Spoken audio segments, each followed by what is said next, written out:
Olá, começa agora o Legítima Defesa. Participa comigo do programa o editor de política do jornal NH, João Ávila. O convidado de hoje é o coordenador da Defesa Civil de Novo Hamburgo, Edson Monteblanco. Seja muito bem-vindo ao nosso programa. Obrigado. A primeira pergunta que eu faço para o senhor é: o senhor está em legítima defesa de quê? Bom, de um sistema nacional de proteção e defesa civil.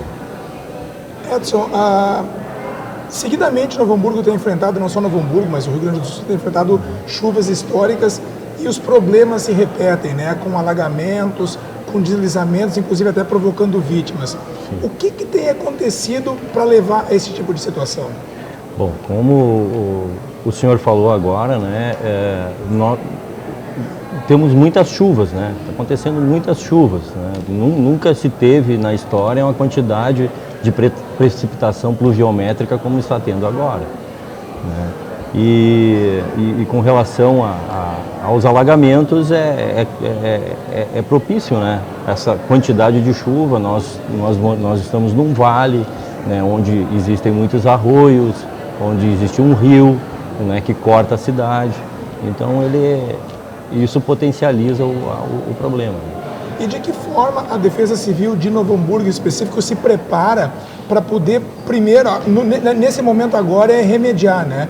Mas está se preparando para evitar que esse tipo de problema venha acontecer no futuro? Bom, o trabalho da Defesa Civil é identificar os riscos. Nós, desde 2009, a Defesa Civil de Novo Hamburgo ela vem mapeando esses locais, né? Tanto de deslizamentos como locais de inundação. Com esses mapeamentos, a Defesa Civil apresentando isso para as secretarias do município, né, prefeitura, começou um trabalho, né, de retirada dessas pessoas.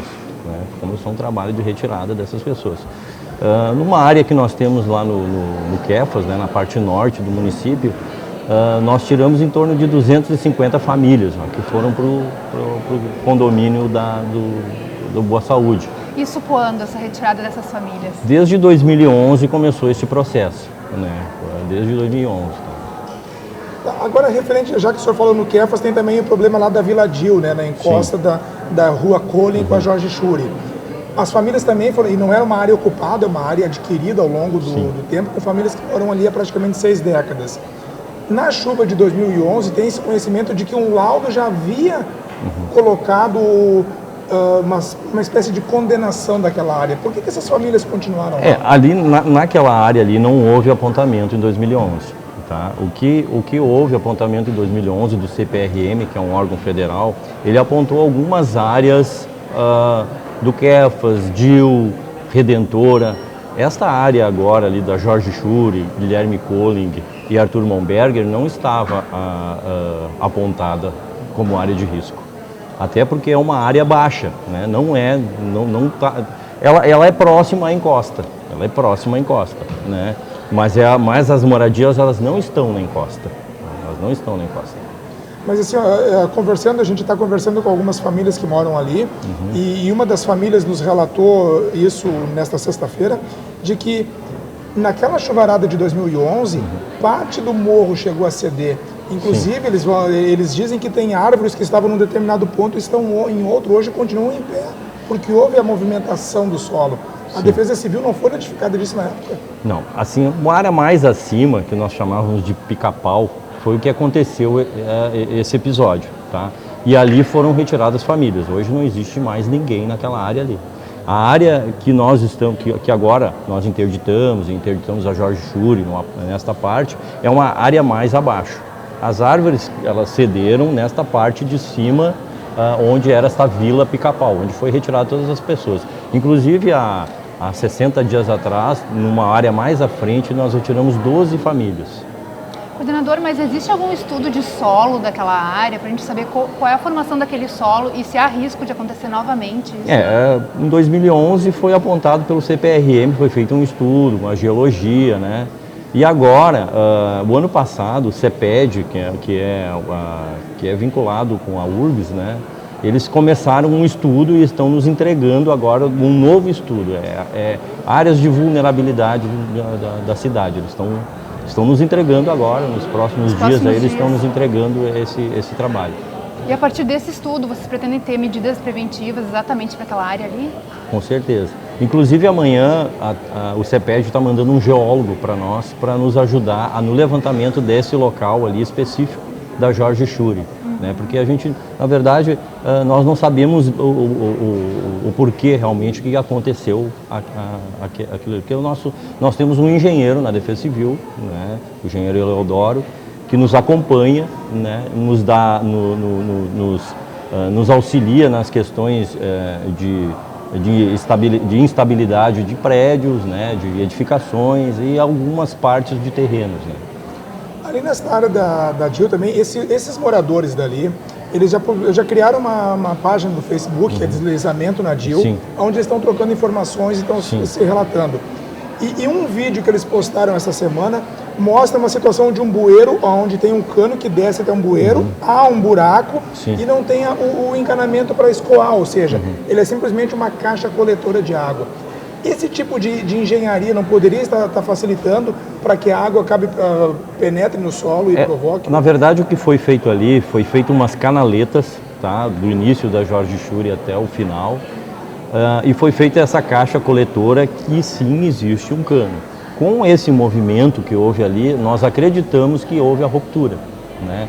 Com esse geólogo amanhã do CEPED, nós vamos abrir ao lado ali, primeiro nós temos que ver a estabilidade, né? Porque desde que ocorreu nós estamos fazendo monitoramento 2 vezes por dia, para ver a progressão das fendas, né? E nos primeiros dias elas chegaram a aumentar 4 milímetros, né? 4 milímetros por dia. Né? Então assim, ó, ontem, no monitoramento do final da tarde que o engenheiro Eleodoro fez, ela aumentou 2 milímetros. Então ela diminuiu um pouco. Claro, parou a chuva, né? O tempo fica mais seco. Né? Mas então, amanhã nós acreditamos que nós vamos poder colocar porque é complicado colocar uma máquina ali, um peso, para trabalhar ali. Vai potencializar o problema e daí vai descer mesmo. Então... E a situação dessas famílias, coordenador, nós temos duas. Tem um pessoal que está numa área ocupada, que talvez Sim. seja encaminhada para algum plano habitacional. Sim. E tem um pessoal que adquiriu a área e que aquela área pertence a eles. Sim. Quando eles poderão voltar e se eles não poderão voltar, o que eles devem fazer? Na verdade, assim, ó, como nós não sabemos se vai estabilizar aquela área, né, e o engenheiro acredita que em 30 dias nós já vamos ter uma resposta bem mais definida, essas pessoas elas foram encaminhadas para um aluguel social. Só que a lei do aluguel social ele tem um valor, né, que são pessoas vulneráveis, né, pessoas, e ali são pessoas de classe média. Né, então, eles ultrapassaram o valor, né, a renda deles ultrapassou. Então foi feito, o prefeito encaminhou para a Câmara uma lei para alteração daquilo ali, né, daquela lei, e foi alterado. Então agora nós temos que ter a lei na mão para poder encaminhar essas pessoas. E se eles não puderem mais voltar para essa área? Aí é uma situação que hoje eu não sei lhe dizer o que vai acontecer, né? Não sei o que...